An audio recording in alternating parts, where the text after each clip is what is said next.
Have you ever heard of the saying, first you make your habits, then your habits make you? It's a profound truth that shapes our lives in ways we might not even realize. In this video, we're going to dive deep into the art of forming positive habits and learn how these small changes can transform you over time. Get ready to unlock the secrets of habit formation and take control of your destiny.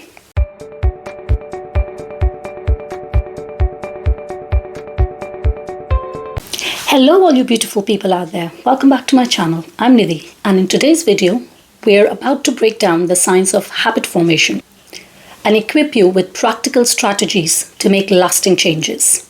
But before we dive in, please make sure to hit that subscribe button and turn on notifications so you never miss a video from me. Now, let's get started. What is a habit?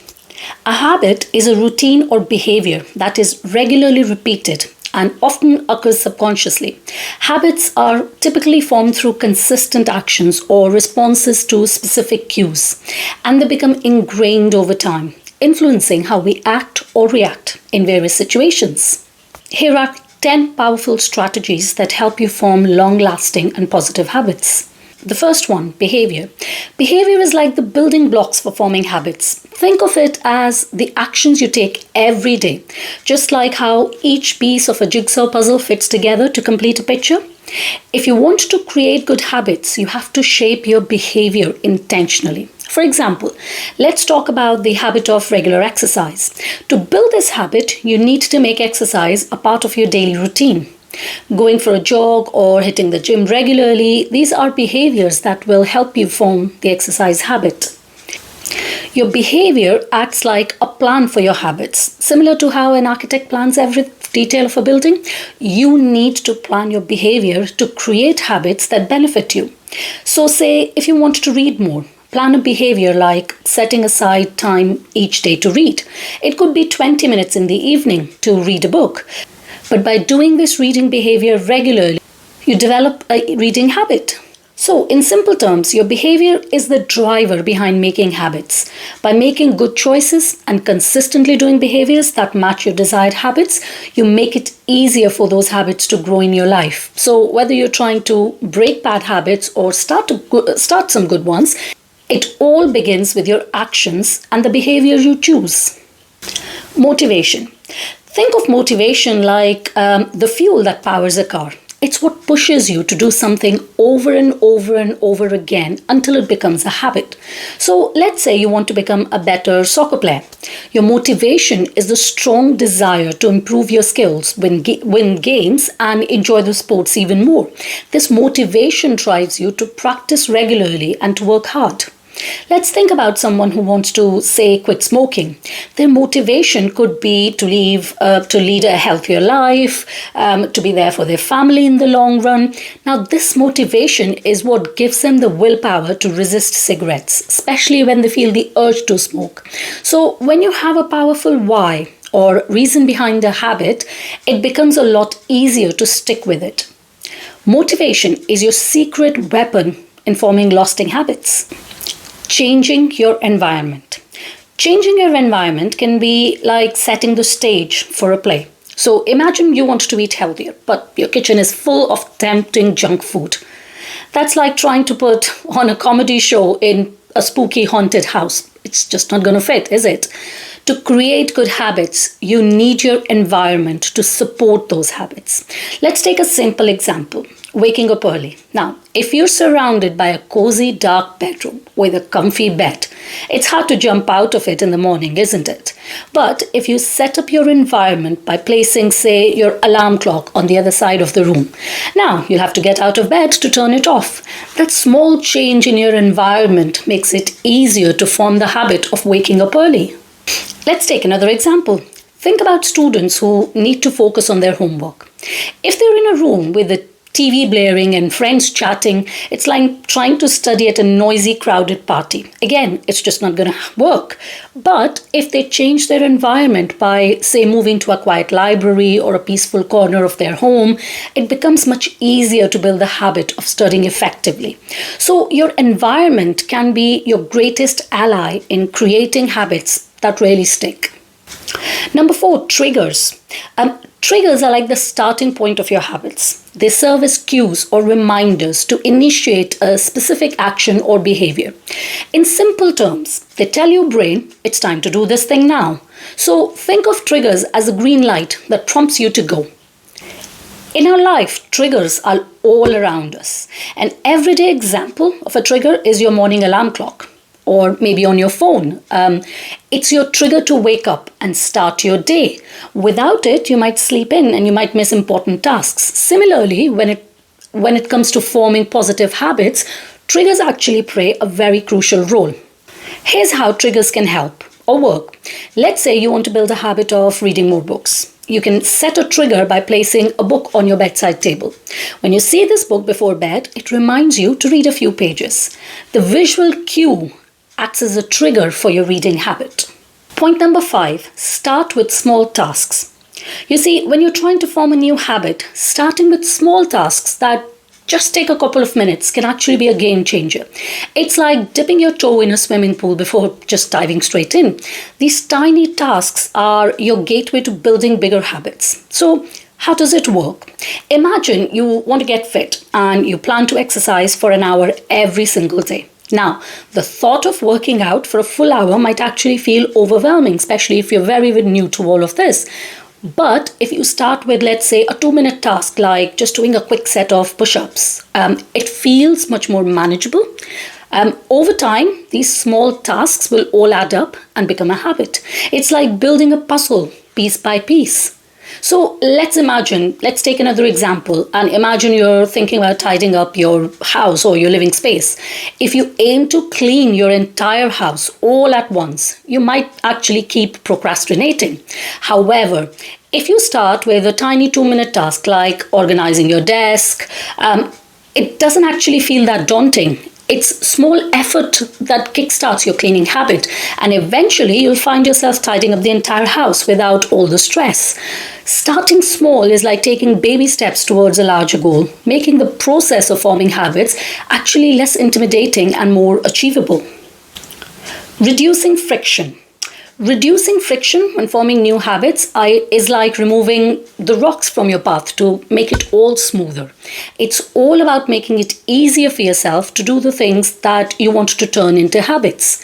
So imagine if you want to start jogging every morning, but your running shoes are always buried in the back of your closet and you have to spend a lot of time searching for them.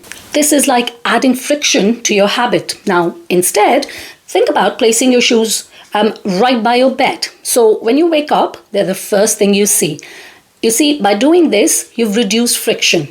The process of getting ready for your jog is now much simpler and you're more likely to follow through.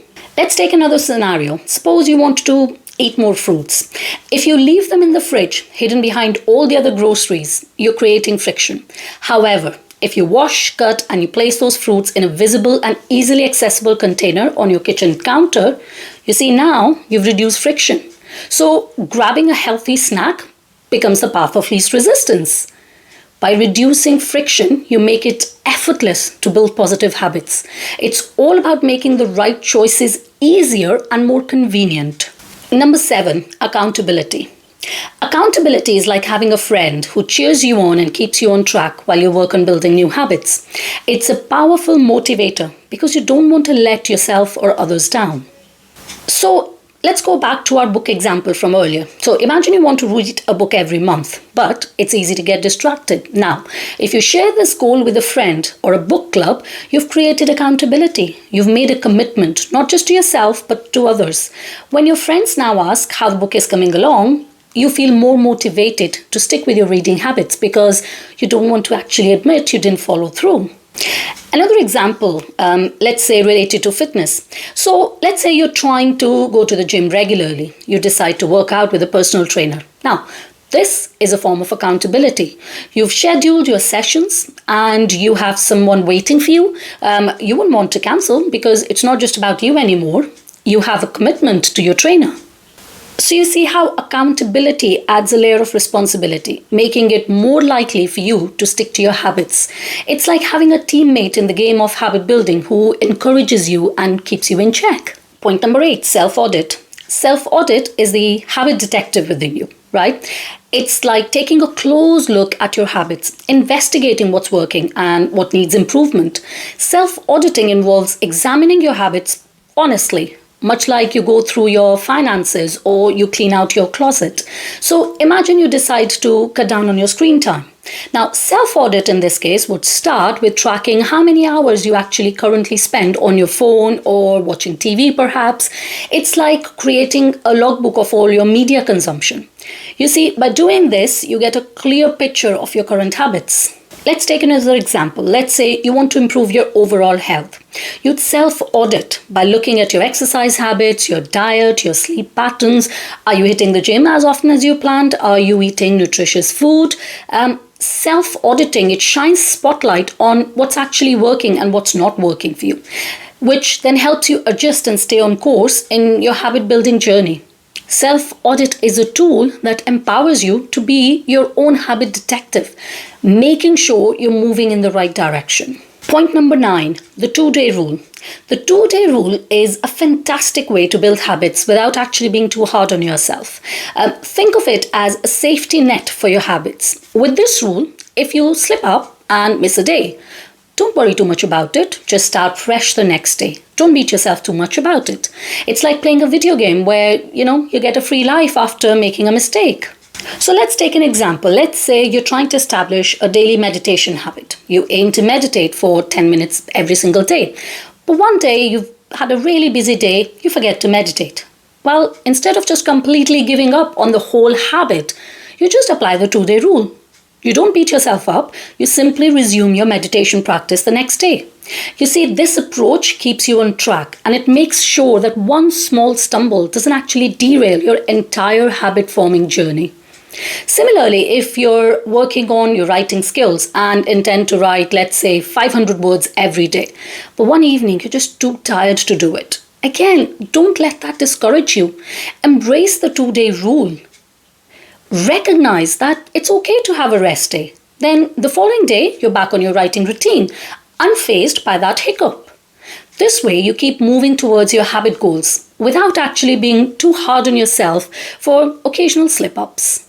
Point number 10, immediate satisfaction. Immediate satisfaction plays a crucial role in forming habits.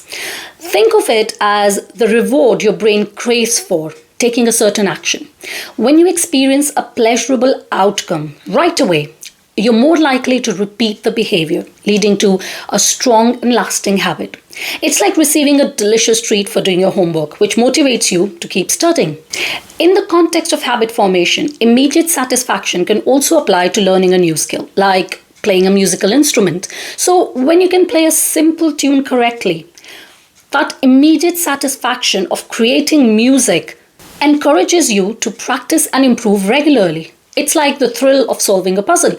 You keep going because each piece you place brings you immediate satisfaction. Therefore, ensuring that your habits offer immediate rewards is like sprinkling your daily routine with small enjoyable moments, making it easier for those habits to become a part of your life. So, there you have it. By applying these 10 proven strategies, you're taking a significant step towards a positive change in your life. Now, it's up to you to put these things into action. Choose one habit to start with, implement these techniques, and watch your life transform. It's not about perfection, but progress. There are some fantastic books on habit formation. If you are interested in studying more about habit formation, I'm going to add some books somewhere here on this video. Remember, the time it takes to form a habit can actually vary depending on individuals and the complexity of the habit. Commonly, it is believed that it takes anywhere from around 21 to 66 days, or roughly 2 to 8 weeks to establish a new habit.